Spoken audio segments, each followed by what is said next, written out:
Reverend Williams Okoye, the General Overseer of All Christian Fellowship Mission, says celebrating Easter at a time of coronavirus pandemic should remind Christian faithful that things of eternal value should be of utmost importance in their lives.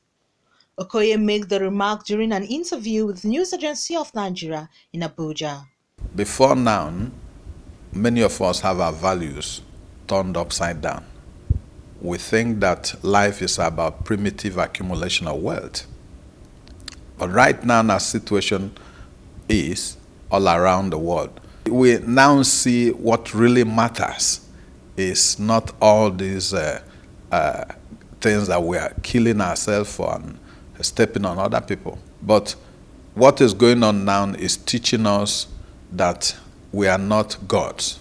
You see, in advanced nations of the world, everybody on his knees, struggling, confused, not knowing what else to do.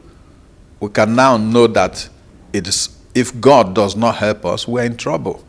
I believe that if we learn our lessons and repent of our wickedness and return to God, wherever we are, as we call upon the Lord, I believe that God in His mercy will intervene and save our nation and save the nations of the world. The truth is that there's not much that government can do about it, because that is what is being done by the rest of the world. Majority of our people live from hand to mouth. It's a difficult and challenging time, and we are praying that God will give our leaders the wisdom to handle this.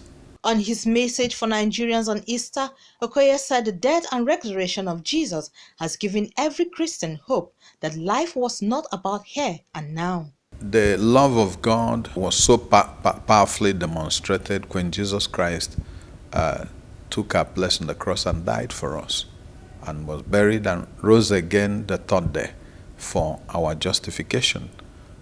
This gives us hope beyond the grave as Christians, that life is not about here and now. Whatever situation we find ourselves in, the most important thing is our relationship with God. Because it's not about going up and down. If we have opportunity to do so, that would be wonderful. But with or without that, it doesn't hinder us from celebrating the fact that Jesus loved us enough to die for us and was buried and rose again for our justification.